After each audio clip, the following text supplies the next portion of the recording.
It's wild how fast the tide can turn, especially in circles where image is currency and loyalty has an expiration date. One minute you're the headline, the next you're an anecdote in someone else's group chat. Meghan Markle just got a cold, glittery reminder of that. You'd think a longtime friendship with Serena Williams would mean something years of public support. A royal wedding cameo, interviews, mutual praise. But when Serena curated a small, hand-picked girls' trip to Lake Como, Meghan's name didn't make the list. Not by accident. According to people who claim to know the guest dynamics, the trip was intentionally intimate. A few women with the same vibe, calm, successful, and most importantly, zero drama. Thynn, the Marchioness of Bath, was there. She's graceful, mixed heritage, poised, and somehow always in the spotlight without ever chasing it. She's what? Meghan once tried to project regal without noise. While Meghan's name is glued to controversy, Emma floats above it. That contrast wasn't lost on anyone in the room. Quick thing before we go deeper: if you like sharp, no fluff deep dives into the stories behind the headlines, tap subscribe and hit the bell. It helps this channel more than you know, and it means you won't miss the next breakdown. Back to the story. Word is, Meghan reached out. She pinged Serena. She nudged a couple of the other women. She even left a few voice notes, hoping to clarify, reconnect, or at least secure the benefit of the doubt. The replies, if there were replies, were either silent or painfully polite. The stated reason? They were keeping this one super intimate. In Hollywood speak, that's not logistics. That's a boundary.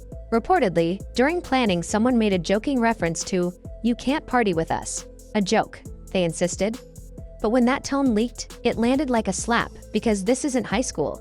This is the upper tier of the Hollywood crossover, quietly telling you, you're out. Not with theatrics, just with an invite that never comes. The slide didn't start last week, it was slow and steady. Meghan was once in a lively group chat with Serena and a few other power players. Over time, her presence allegedly became a lot. Celebrate a friend's win, and somehow the conversation veered back to how overlooked Meghan felt.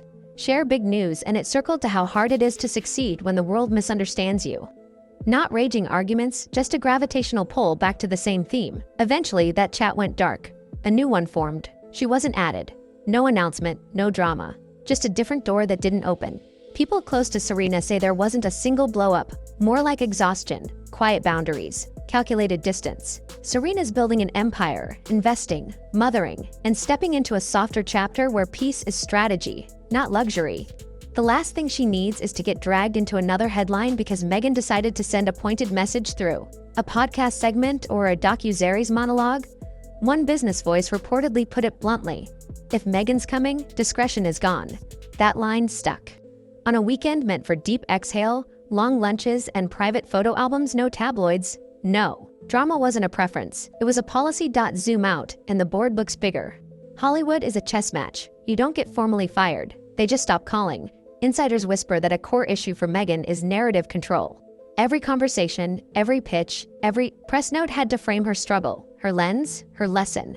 For a while it worked. People listened, but the loop got tighter. Misunderstood, mistreated, misrepresented.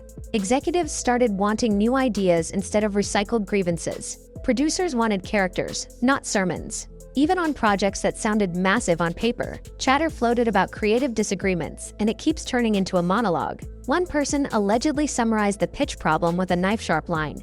She can't make it about the audience. It always loops back to her.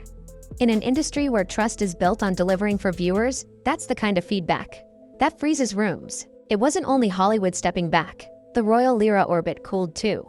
Relationships that once seemed unbreakable, big-name friends, powerhouse media alus shifted into something polite, distant, and distinctly professional. People still say nice things in public, but there's a line now. The concern isn't petty gossip, it's brand contamination. When every move becomes a media flashbang, standing next to you can singe careers that aren't built to survive weekly fire drills. Meanwhile, Thynn played the long game. She doesn't chase press. Press finds her. She chooses the quiet. Win over the viral soundbite. It's philanthropy, presence, and intention. No trauma tour, no rebrand carousel. Powerful, graceful, and crucially drama-free.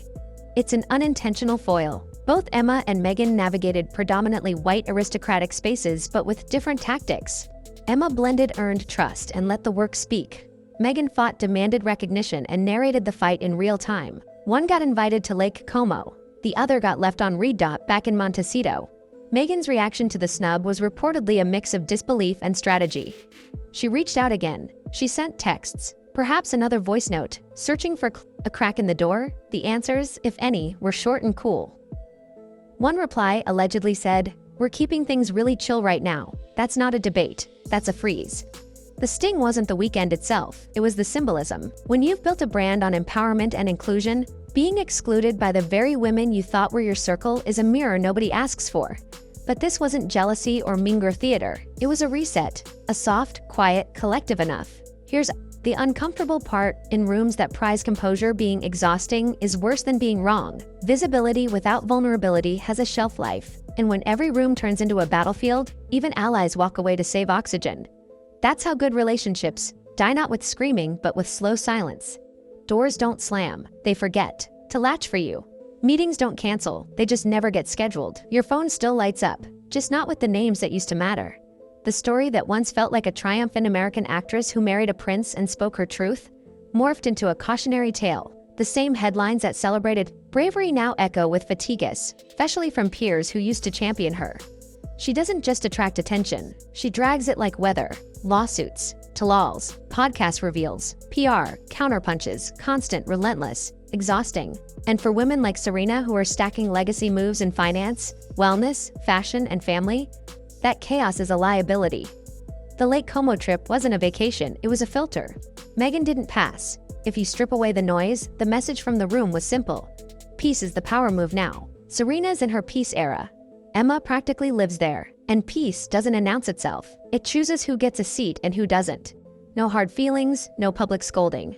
No loud declarations, just a guest list that tells the story. Could Meghan pivot? Of course, the door isn't welded shut. It's just closed to the old approach. The antidote to fatigue isn't a bigger megaphone. It's smaller rooms and quieter pages. Less messaging, more listening. Fewer statements, more service. People root for reinvention when it feels honest. The audience doesn't hate complexity, they just want relief from the spin. If she returns with humility, a little silence, and a lot of work that doesn't center her, she could rebuild.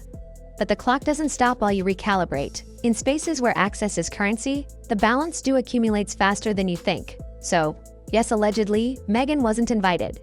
Yes, the whispers are that boundaries hardened and patience ran out. But the bigger headline isn't the snub.